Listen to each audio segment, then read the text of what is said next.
안녕하세요. 소리의 가치입니다. 구독과 좋아요, 알림 설정 부탁드려요. 오늘의 사연 시작할게요. 첫 번째 사연입니다. 5개월 차 된 신혼부부입니다. 어디 속 시원하게 털어놓을 데가 없어 여기에 글을 올려봅니다. 이번에 1박 2일 여행을 하게 되었습니다. 매번 느끼는 거지만 와이프와 저는 여행에 추구하는 성향이 많이 다르다고 생각합니다. 저는 여행을 하게 되면 사진을 찍고 남기는 것도 좋아하지만 여행하며 그 순간의 분위기와 장소를 느끼며 활동적으로 추억을 담는 것을 좋아합니다. 하지만 와이프는 사진 찍는 걸 무척이나 좋아하며 주 목적이 사진이고 나머지는 시간 나면 식사하고 즐기고 하는 정도입니다. 근데 말이죠. 가끔 사진을 찍어주다 보면 문득 드는 생각이 내가 사진작가인가? 나랑 노는 것보다 사진 찍고 인스타에 올리는 목적으로 여행을 하는 건가? 라는 의문이 들 정도로 사진을 아주 많이 찍습니다. 그러다 보니 사실 저는 여행이 별로 재미가 없습니다. 와이프가 어디 여행 가자고 하면 먼저 드는 생각이 또 사진 찍다 볼 일 다 보겠네, 고생길이네 라는 생각부터 듭니다. 사실 여행이 뭡니까? 가서 힐링하고 쉬고 오는 것인데 저는 그것이 아닌 것이지요. 제가 찍어주던 혼자 찍던 여행 가면 보통 셔터만 연사 누른다 했을 때 2,000장에서 5,000장 사이 찍었습니다. 차라리 한 번에 후다닥 찍어주면 나은데 뭐 좀 하려고 하면 나 여기서 찍어줘. 밥 좀 먹으려 하면 여기서 찍고 저기서 찍고. 솔직히 사진 찍는 걸 싫어하진 않았는데 지금은 사진이 싫습니다. 그래서 제가 한 번 똑같이 몇 번 계속 찍어달라고 했습니다. 그러니 몇 번 찍어주더니 그 다음부터는 대충 찍고 자기 찍어달라고 하는데 참 이거는 무슨 경우인가 싶었습니다. 그럼에도 불구하고 타협을 하고 해서 사진 줄이는 걸로 하여 여행을 이번에 하게 되었습니다. 그런데 결국에 또 사진 때문에 다퉜습니다. 지금까지 저는 와이프가 사진 찍자고 하거나 찍어달라고 하면 그 자리에서는 한 번도 싫은 소리를 한 적이 없습니다. 나중에 여행이 끝나고 뒤에 가서 사진 찍는 게 조금 과하다고 줄이자고 할 뿐 웬만하면 여행 망치기 싫어서 그 자리에서 다 찍어줍니다. 하지만 이번에는 이건 좀 아닌 것 같아서 얘기를 했습니다. 식당이 1층과 2층이 나뉘는데 2층이 벽이 뚫려 있어 사진 찍으면 갬성 느낌이 조금 더 납니다. 근데 2층은 좌식이라 허리가 좋지 않아 현재 앉지를 못합니다. 그래서 1층에서 자리 잡고 먹으려고 하는데 음식들을 2층으로 가져가서 2층에서 사진을 찍고 1층으로 다시 가지고 내려와서 먹자고 하는 겁니다. 2층 가는 길이 바로 올라가는 길도 아니고 나가 돌아서 계단으로 가야 되는데 그 음식들을 쟁반에 옮겨들고 왔다 갔다 하는 게 제 상식적으로는 도무지 이해가 안 가서 곰곰이 생각하다 한마디 던졌습니다. 이건 좀 아닌 것 같다 라고 했습니다. 그러니 삐져서 툴툴대는 말투로 자기가 들고 갔다 온다고 하는데 사실 당연 제가 들고 왔다 갔다 해야 되는데 참 와중에 본인이 하고 싶은 건 꼭 해야 하고 배려심이 없다 라는 생각이 들었습니다. 제가 배려심이 없다라고 생각이 들었던 이유는 이전에 사건들이 있었습니다. 나중에 필요하면 그 내용을 하나 적어드리겠습니다. 본론으로 돌아와서 저도 물론 허리가 괜찮고 무리가 없었다면 그냥 왔다 갔다 했을 겁니다. 아니라는 생각이 들어도 그냥 갔을 거예요. 하지만 병원에서 무거운 거나 물건은 웬만하면 들지 말라고 하요. 지금 무거운 것뿐만 아니라 아예 웬만하면 물건들을 들지 않습니다. 그런데 당연 사진을 찍기 위하여 음식 3개와 밑반찬들을 큰 쟁반에 담고 2층과 1층을 왔다 갔다 해야 하는데 당연히 제가 해야 되는 것입니다. 왜냐면 와이프는 임신 6개월 차입니다. 그런데 굳이 꼭 사진을 찍기 위해 그렇게까지 해야 하는가? 한 번쯤은 정말 포기할 순 없는 것인지 그래서 제가 그건 좀 아닌 것 같다 라고 한번 얘기했다고 뭔 그리 큰 문제인지 그 다툼이 커져 지금도 상황이 안 좋습니다. 그날 3시간 운전하고 내려오면서 와이프는 옆에서 말 한마디 없이 계속 누워서 잤고 도착과 동시에 친정집에 내려달라고 해서 친정집에 데려다주고 그날 밤 늦게 오고 오자마자 바로 못 본 채 하고 쓱 들어가서 자네요. 다음 날도 역시 방에 누워있길래 밥 먹으라고 하니 속 안 좋다고, 그래도 먹으라고 하니 누워있겠다고 하여. 알겠다고 하고 다른 방에서 업무 일을 보는데 갑자기 말도 없이 나가더니 친정집에 있다 밤 12시에 집에 왔습니다. 아니, 이전에 안 그랬던 사람이 임신으로 인해 이러는 거면 그래, 임신 기간 동안 그러겠지 라고 생각하고 잘 지내면 되는데 이전에도 이랬던 성향이라 앞으로가 정말 갑갑합니다. 나이가 어린 것도 아니고 충분히 사회생활했고 이제 한 아이의 엄마인데 뭐 사소한 거에 잘 삐지고 문제가 조금만 생기면 친정집에 가고 참 어렵습니다. 그리고 어제 여행 가는 거 당분간 안 가고 싶다고, 가면 맨날 좋지 않게 오니 잠시 쉬자고 대신 사진 좋아하는 친구들이랑 같이 다녀오라고 했습니다. 원하는 사진도 많이 찍고 놀다 오라고요. 그랬더니 정말 세상 떠날 듯이 펑펑 울었습니다.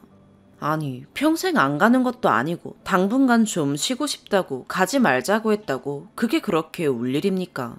머릿속이 많이 복잡합니다. 앞으로 어떻게 여행을 해야 되며 저도 좀 원하는 여행을 하고 싶고 여행 가서 즐겁게 있다 오고 싶습니다. 저 참 여행 좋아합니다. 그런데 이제는 어디 여행 가기가 겁나네요.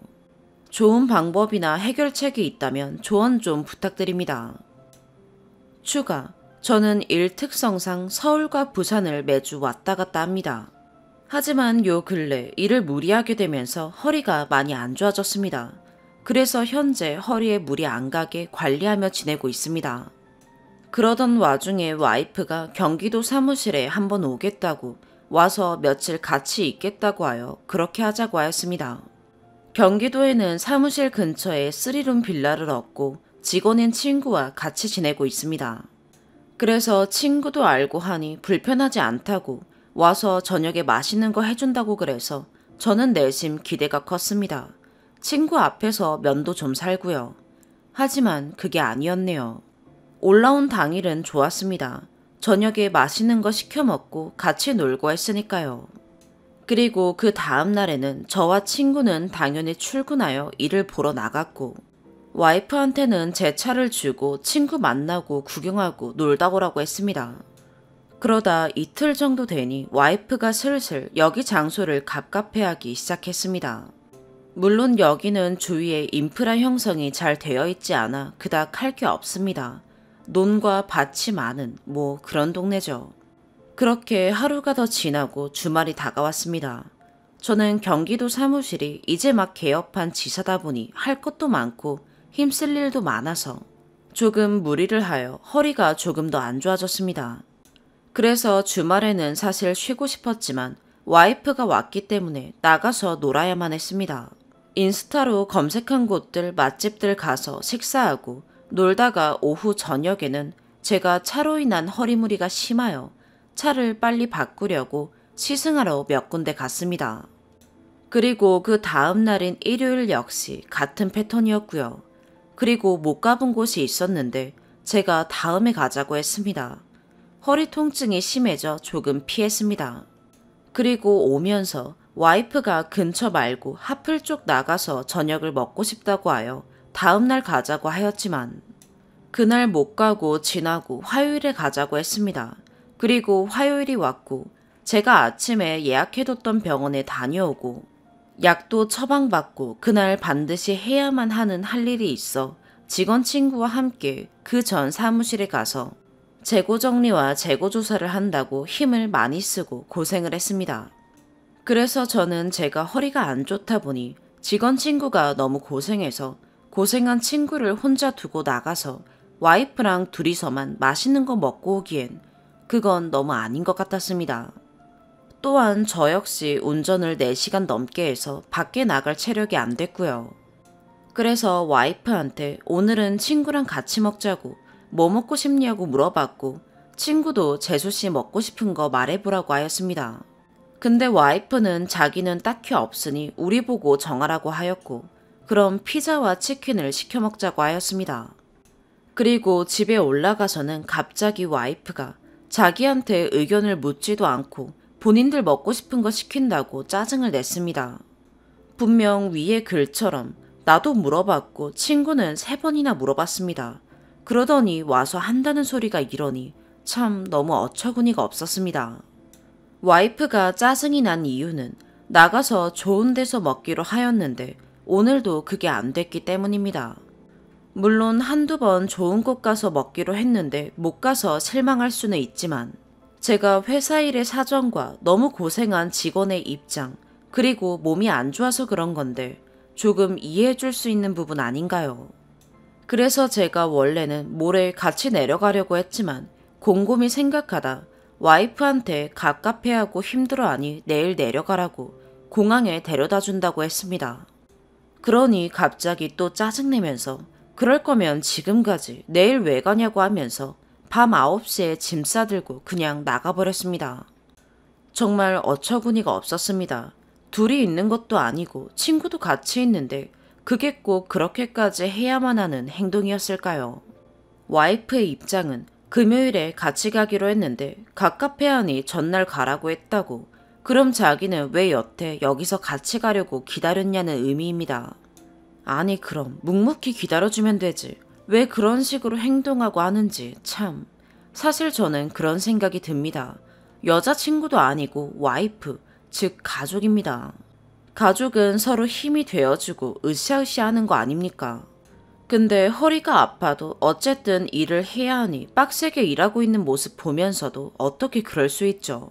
네이버에 병원 찾는다고 검색하고 하면 대부분은 와이프들이 남편 허리가 안 좋아서 그런데 병원 추천해달라고 하는 글들이 대다수입니다. 그런데 허리가 아파서 고생하는 거 보면서 뭐 하나 챙겨주고 신경 써주기를 바라는 것도 아니고 아픈 사람 두고 좋은 데 가서 외식 안 했다고 투정 부리고 짜증내고 같이 있는 자리에서 박차고 나가고 그러면서 한다는 소리가 자기가 이럴 거면 왜 올라왔냐고. 여기서 이제 두 손 두 발 다 들었습니다. 아니 왜 올라왔냐니. 남편이 경기도에 지사를 하나 냈으니 당연히 올라올 수 있는 것이고 떨어져 있으니 얼굴 보러 올라올 수 있는 것 아닌가요? 근데 그거 한 번 안 갔다고 제가 무슨 여기에 놀러 온 거냐고 그랬습니다. 이 내용이 사진 여행 사건 이전에 있었던 일이라 여행 사건에서 정말 화가 나서 계속 냉전 중입니다. 그냥 현재는 정말 많은 생각이 듭니다. 여태 살아오면서 정신적으로 이렇게 힘들어 보긴 처음이고 매일 악몽을 꿉니다. 그래서 정말 심리 상담이라도 받아야 되는 건지 너무 혼란스럽습니다. 추가로 와이프에 대한 내용이 없으면 글에 오해 요소가 있을 수 있어 와이프의 내용을 넣겠습니다. 와이프는 전업주부가 아닌 직업은 계약직 교사이고요. 저 때 방학이어서 올라왔습니다. 그리고 임신 5개월 차에 한 아이의 엄마가 될 사람입니다. 두 번째 사연입니다. 결혼 3년차, 아직 신혼이라 생각하는 남편입니다. 이번 추석에 처가댁에 갔다가 쓰레기 같은 사위가 됐는데 와이프는 제가 오버하는 거고 자기 잘못이 있긴 하지만 남들도 다 그런다는데 한번 읽고 댓글 남겨주세요. 와이프하고 같이 볼 겁니다. 이번 추석 때 선물이랑 용돈도 많이 준비해서 처가댁에 찾아뵈었는데 분위기가 뭔가 이상하더군요. 어쨌든 인사드리고 선물이랑 용돈도 드리고 점심 먹고 나서 그동안 못했던 수다를 떨렸는데 갑자기 아직 미혼인 처제가 와이프한테 편의점에 아이스크림 사러 가자고 해서 제가 내가 갔다 올게 했더니 장인어른과 장모님이 따로 할 얘기가 있다고 붙잡으셔서 알겠다고 하고 와이프와 처제가 편의점에 갔습니다.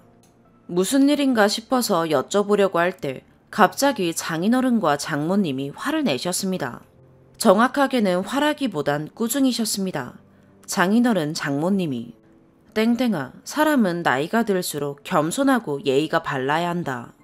특히 가까운 사람들한테는 더 그래야 한다.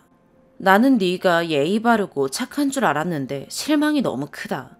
이런 소리를 하셔서 너무 급작스럽고 당황스러운 말이라 제대로 반응도 못하고 있는데 우리도 그냥 좋게 좋게 생각하고 이해하고 넘어가려고 했는데 이건 아닌 것 같아서 고민 끝에 이야기하는 거다 라고 하시더니 너네 결혼하고 지금까지 너네 생각날 때마다 10만원, 20만원씩 용돈 보내줬는데 그 돈 큰 돈 아니지만 그래도 우리 딴에 쌈짓돈 모아서 너네 맛있는 거라도 사 먹으라고 보내주는 건데 어떻게 고맙다는 말, 잘 쓰겠다는 말, 잘 썼다는 말 한마디가 없냐. 액수가 적어서 우습게 생각하는 건지 아니면 우리를 우습게 생각하는 건지 모르겠다 라고 하시더군요. 순간 머리가 띵했습니다. 전 맹세코 장인어른 장모님 포함 처가댁 누구한테도 용돈 받아본 적이 없거든요. 너무 당황해서 어물어물거리는데 그래도 내 딸이 고맙다고 말해주고 선물도 보내줘서 그러려니 넘어가려고 했는데 나중에 시간 지나면 더 감정이 상할까봐 미리 말하는 거다. 아무리 가족이라지만 서로 지킬 예의는 지켜야 하는 거다. 알겠니? 이러고 대화가 마무리되어 가는데 편의점 갔던 와이프랑 처제가 돌아왔습니다. 진짜 너무 억울해서 눈물이 핑 도는 걸 꾹 참고 와이프한테 얘기 좀 하자고 하려다가 상황상 거기서 바로 그러면 또 장인어른 장모님한테 미운털 박힐까봐 추석날은 꾹 참고 보낸 뒤 집에 와서 와이프와 대화 나눴습니다. 장인어른 장모님한테 이런저런 소리 들었다. 어떻게 된 거냐 물으니까 아 그거 아빠랑 엄마가 가끔씩 TV에서 뭐가 제철이더라 어디 식당이 맛있다더라 그러면 우리도 가서 먹으라고 10만원 정도씩 보내주셨어. 날 좋으면 나가서 데이트라도 하라고 보내주시기도 하고 어이가 없어서 그거 왜 말 안 했냐니까 좀 어물어물하다가 50만원 100만원처럼 큰 돈이면 당연히 말했지. 근데 10만원 정도니까 그리고 아빠랑 엄마가 준 거니까 그냥 내 비상금으로 썼지. 미안해. 근데 다른 사람들도 다 그런데 카페에 물어보니까 다들 그 정도 돈은 남편한테 말 안 하고 자기가 갖고 있다가 쓴다고 했어. 이런 소리 하네요. 그래서 그게 무슨 소리냐 무슨 카페에서 그런 소리를 하냐 했더니 우리 지역 맘카페네요. 와이프가 글 쓴 거 보여줬는데 제목부터가 친정부모님한테 받은 용돈 어떻게 할까요? 네요. 진짜 댓글 대부분이 남편한테는 말하지 말고 비상금으로 쓰라는 내용이었습니다. 어이가 없어서 나는 결혼하면서 너한테 경제권 다 넘겼고 우리 집에서 주는 돈 단돈 10원도 너한테 다 말하고 다 주고 난 용돈 받았으면서 비상금 같은 건 생각도 해본 적이 없다. 이건 와이프도 인정했습니다. 애초에 제 인증서까지 다 가지고 있어서 숨길래야 숨길 수도 없고 그럴 생각도 없습니다. 나한테는 적어도 장인어른 장모님이 이렇게 저렇게 용돈 보내주셨다고 말은 해줬어야 나도 감사하다 잘 쓰겠다 그런 소리라도 했을 거 아니냐. 왜 사람을 예의 없고 염치 없는 사람으로 만드냐 왜 나를 쓰레기 사위로 만드냐 라니까 내가 잘못한 건 아는데 오바는 하지마 라고 하네요. 이 밑에 글부터는 와이프가 씁니다. 아빠랑 엄마가 남편한테 쓴소리 하긴 했지만 추석 때도 남편 먹으라고 진짜 진수성찬 차려주셨고 남편한테 싫은 내색, 불쾌한 내색 한 번도 안 비치셨어요. 심지어 먼 길 오느라 고생했다고 용돈까지 챙겨주셨고요. 저랑 동생 앞에서 남편 칭찬 계속 하셨어요. 그냥 자세한 사정 모르시고 남편한테 꾸중하시긴 했지만 절대 남편 말처럼 남편을 쓰레기 같은 사위라고 생각 안 하십니다. 이번에 남편이랑 대화하고 저도 잘못한 거 깨닫고 아빠랑 엄마한테 사실은 남편은 용돈 받은 줄도 몰랐다. 내가 말 안 하고 내 비상금으로 썼다 라고 말할 건데 그러면 분명 아빠랑 엄마가 남편한테 사과할 거거든요. 그런데 남편은 이미 자긴 쓰레기 사위로 찍혔다고 그런 소리만 하네요. 그런 거 아니니까 걱정하지 말고 오버하지 말라니까. 제 말투나 행동이 짜증나고 화가 난대요. 밑도 끝도 없이 이러니까 저도 그냥 당황스럽네요. 솔직히 저 정도 돈은 다들 비상금으로 쓴다고 하는데 남편이 너무 예민하게 구는 것 같기도 하고 남편이 적으라네요.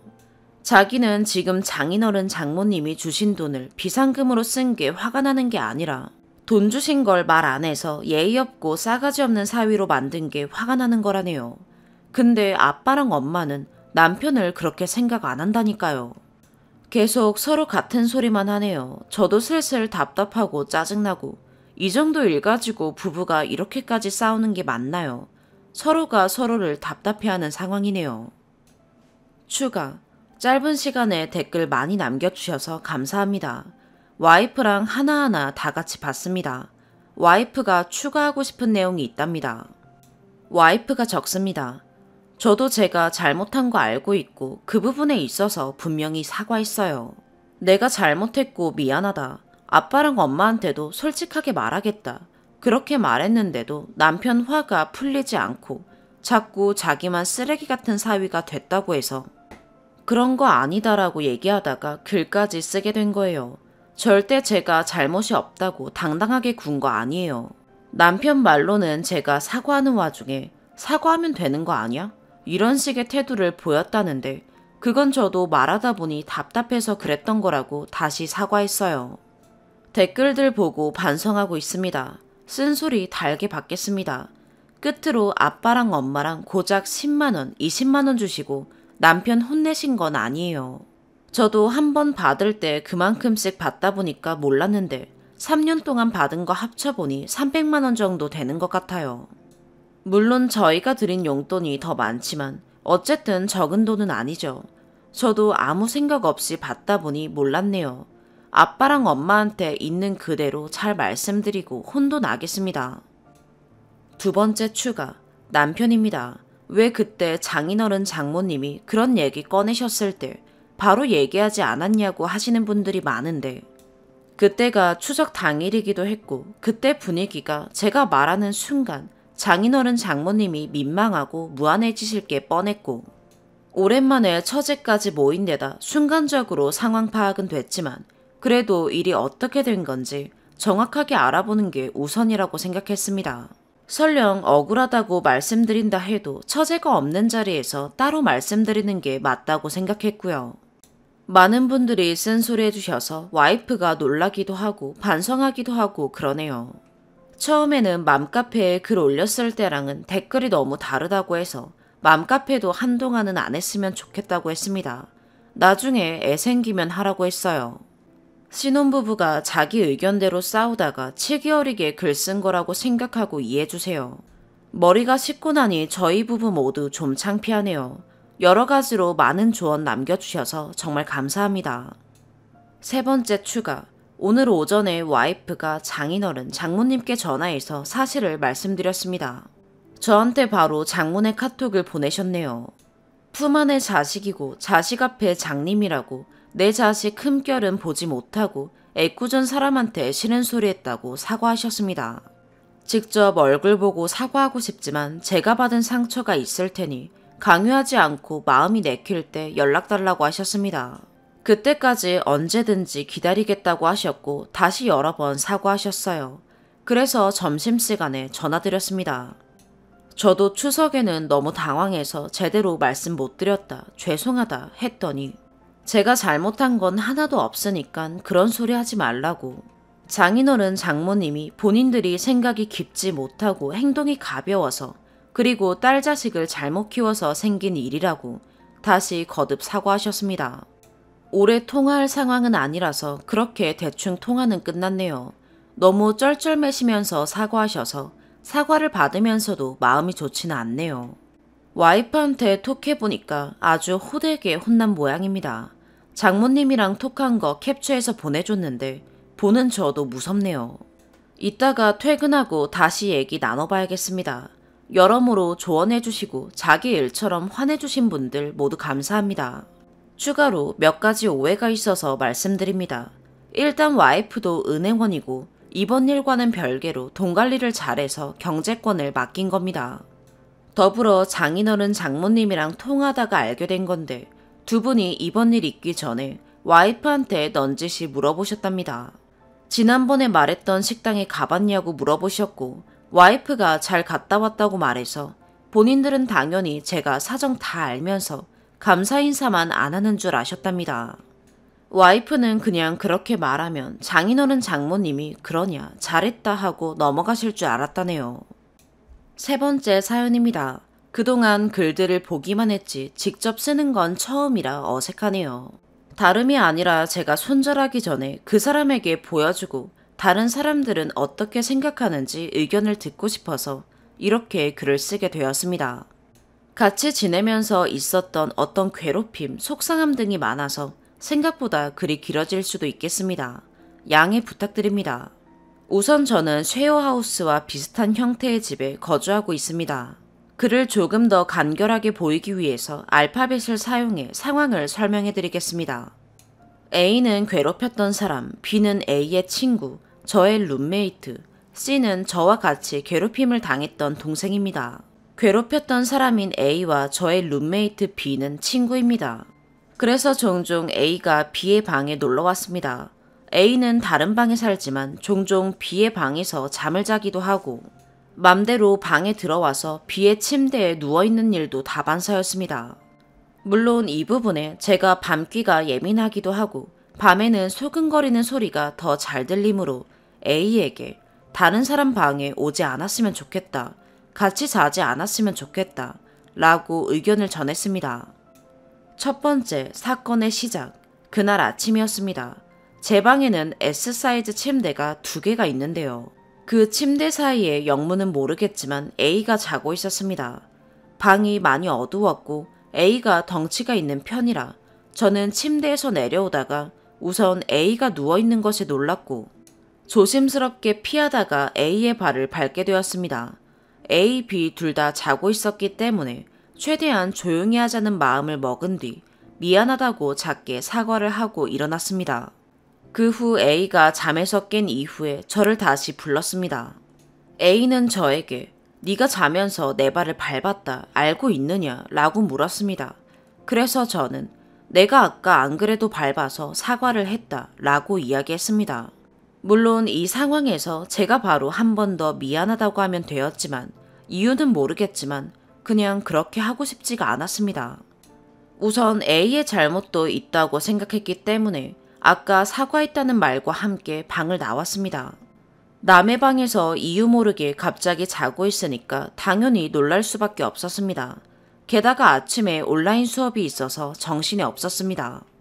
온라인 수업을 마친 후 A는 다시 저를 불러 세웠습니다. 앉아보라고 하더니 줄줄 이야기를 시작했습니다. B한테도 물어봤지만 너의 사과를 아무도 듣지 못했다. 미안하다고 사과하라는 내용의 말이었습니다. A는 오히려 A방에 살고 있는 다른 직장인 언니들 이야기를 하면서 만약 내가 다른 언니들이었다면 이렇게 단순히 사과하라고 끝나지 않는다. 나니까 너한테 이렇게 곱게 이야기하고 끝난다 라는 식의 이야기를 했습니다. 저는 결국 어떤 말을 해도 A를 만족할 수 없음을 깨닫고 사과를 했습니다. 발을 밟아서 미안하다고, 그리고 남의 방에 자지 않았으면 좋겠다는 말도 함께 덧붙였습니다. 그렇게 사건이 마무리되었다고 생각한 찰나 사건이 시작되었습니다. A가 제 친언니와 친구 사이인데 저도 모르는 사이 제 친언니한테 연락을 해서 네 동생이 내 발을 밟고도 사과를 하지 않았다 라고 이야기를 한 것입니다. 저와 언니는 서로 타지에서 공부 중이기 때문에 저는 A가 언니에게 연락했을 거라는 생각을 단 한 번도 해보지 못했습니다. 몇 달이 지난 후에야 언니로부터 소식을 들었기 때문입니다. 우선 언니에게 연락 취한 것을 모르고는 있었지만 그 발을 밟았던 사건 이후로 저를 괴롭히는 일이 많아지기 시작했습니다. 두 번째, 사건의 심화.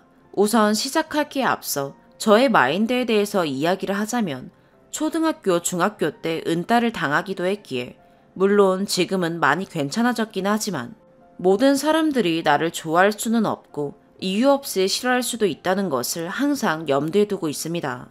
물론 반대로 저도 누군가를 이유 없이 싫어할 수도, 그리고 모두를 사랑할 수 없다는 것도 알고 있지요. 그래서 A가 여러 가지 방법으로 저를 괴롭혔지만 그때마다 항상 저 생각을 하면서 어차피 A한테는 예쁨 받을 수 없다, 그냥 살자는 식으로 살아왔습니다. 사건의 심화라고 이름을 붙인 이유는 첫 번째 사건 이후에 이런 과도한 간섭이 심해졌기 때문입니다. 일상에서의 훈계. A가 사는 방은 직장인들이 함께 쓰는 방이었는데 직장인들에게도 와서 인사해라, 어떻게 지내고 있는지 그런 것들을 공유해라, 이런 식으로 만날 때마다 이야기했습니다. 직장인들 방에 냉장고, 전자레인지가 있었기 때문에 그곳을 가끔 이용할 일들이 있었는데 그때마다 만날 때마다 인사해라 이런 정도, 사실 대학생이고 생활 반경이 다르기도 하니까, 그리고 나이 차이도 많이 나는 편이니까 그렇게 편하지만은 않았습니다. 그래서 제가 다른 사람들에게는 많이 다가가지 못한 것은 사실입니다. A가 생각하기에 제가 인사를 안 하고 다니는 것 같으니까 따로 불러서 사람들에게 인사하라는 부분을 강조해서 이야기를 하기도 했습니다. 그것도 그렇고 제가 같이 괴롭힘 당했던 C와 함께 밖에 나가려고 하면 그런 것을 의식해서 그런지 C한테만 말 걸고 반갑게 말하고 그런 것들도 있었습니다. 저만 느낀 게 아니라 C도 느꼈습니다. C야 안녕? 잘 지냈어? 어디가? 이런 식으로요.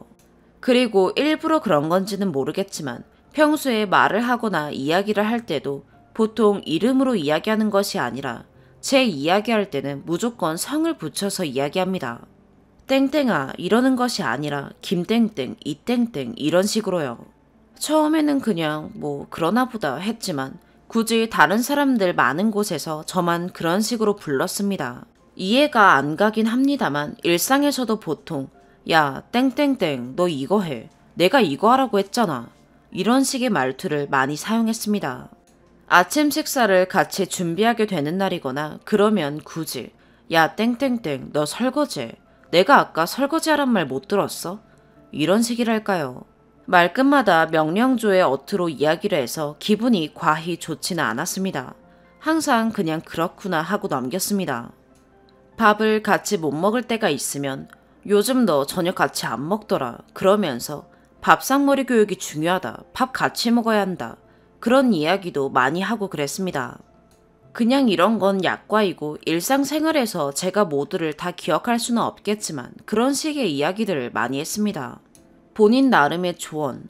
그날은 저와 친한 동생 C가 다음날 집으로 가기 전날이어서 그 하우스 사람들과 모두 마지막 만찬 파티를 하고 있었습니다. 저를 따로 불러서 이야기를 하더군요. 제가 교회를 다니고 있는데 그날은 A가 안내 담당자였습니다. 예배 시작 시간이 30분이었으면 만나야 하는 사람도 있고 한참 기말고사 기간이라서 45분쯤 올라왔습니다. 다른 사람은 먼저 인사하고 보내더니 저를 멈춰 세우더니 잔소리를 하기 시작했습니다. 너 일찍 다녀야 하는 거 아니야? 교회도 가까운 사람이 늦으면 안 된다. 라는 식의 이야기를 했습니다. 저는 그냥 아까 말씀드린 마인드 그대로 응 하고 씹고 갔는데 약간 기분 나쁜 말투로 이야기를 했고 C도 저한테 저렇게까지 하는 이유가 뭔지 이해가 안 간다는 반응이었죠.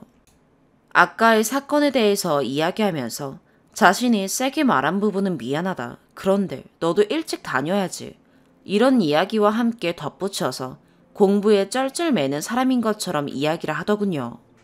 결국에는 왜 늦게 왔냐 이런 이야기였는데 제가 시험 기간이기도 하고 공대에 재학 중이라서 납땜 프로젝트도 있었습니다. 그래서 이것저것 준비하다가 늦었습니다. 그 부분은 인정합니다.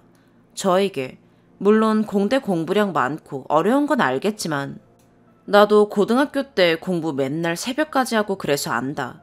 근데 약간 그렇게까지 시간을 많이 내야 하는지에 대한 부분에 의문이다. 그렇게 말하고 대충 시간 잘 지키라는 말이었습니다. 그 상황이 정확하게 기억은 나지 않습니다. 팩트는 저는 내신으로 서울의 이름만 들으면 누구나 다 아는 대학교 나왔고 A는 고등학교 졸업 후 대학 진학을 하진 않고 직장을 다닌 것으로 알고 있는데 공부 적당히 하라는 말은 모르겠네요.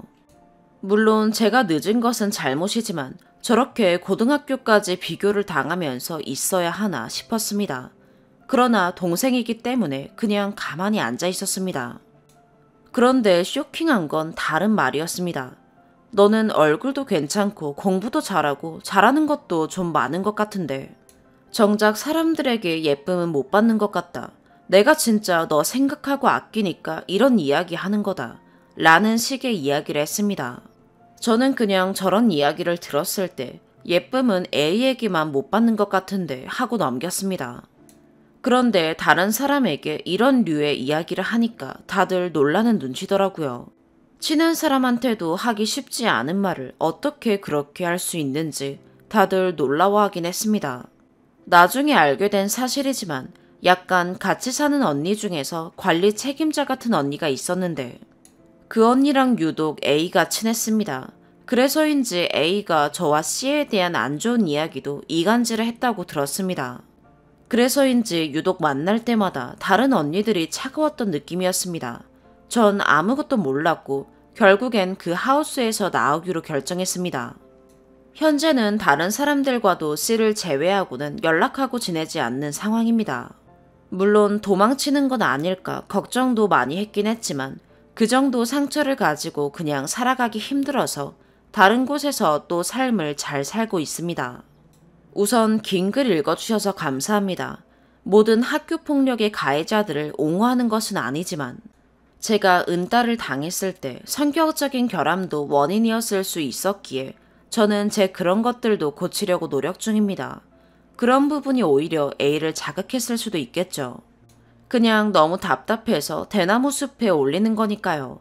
항상 A의 어떤 일이든 아무렇지 않게 넘겼고 마음에서 타격감을 크게 받지는 않았다고 생각했는데 막상 그때를 떠올리니 저도 모르게 받은 상처가 아직도 있긴 한 것 같아요. 근데 이 글 쓰면서 좀 떠나보내려고 합니다. 이제는 그래도 조금 괜찮아졌으니까요. 여러분이 해주시는 조언 어떤 글이든 좋든 나쁘든 다 이해하고 수렴할 거예요.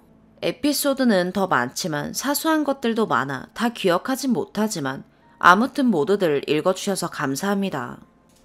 네 번째 사연입니다. 저는 나이차 많이 나는 연애를 하고 있는 20대 여자입니다. 결혼을 생각하는 남자친구가 있는데 가족 사랑이 유난한 남자라서 이런 사람과 결혼을 하는 게 좋을지 나쁠지 계속 고민이 되고 있습니다. 기혼분들의 따끔한 조언 부탁드립니다. 먼저 지금 남자친구는 효심은 깊으나 마마보이는 확실히 아닙니다. 그렇게 생각한 이유는 우선 남자친구 부모님께서 아들의 의사결정을 항상 존중해 주시는 것 같습니다. 늘 알아서 잘한다고 생각하셔서인지 그 집에서 아들의 입김이 제일 세요. 남자친구 역시 학업, 커리어 모두 혼자 외국에서 자립하며 쌓을 정도로 독하고 정신력이 강한 타입입니다. 그래서 부모님께 뭘 상의하거나 끌려다니는 스타일이 아니에요. 그래서 마마보이는 확실히 아니라고 생각하는데 대신 부모님에 대한 연민이 좀 지나친 것 같아요. 특히 어머니에 대해 굉장히 불쌍하게 생각합니다. 그 이유는 아버지가 좀 무뚝뚝하고 자상함과는 거리가 먼 분이셔서 어머니가 여자로서 사랑을 많이 못 받았다고 생각해요. 예를 들어서 와이프가 영화 보고 싶다고 해도 자기 영화관 싫다고 안 가는 스타일이라는데 오빠는 이런 아버지한테 맞추고 사는 어머니를 안타까워해요. 그래서 본인이 어머니 남편 노릇을 대신하고 그러진 않지만 아버지 앉혀놓고 잔소리는 간간히 하는 것 같아요. 엄마한테 잘 좀 하라고요. 그리고 이외에도 가족과 보내는 시간을 되게 좋아해요.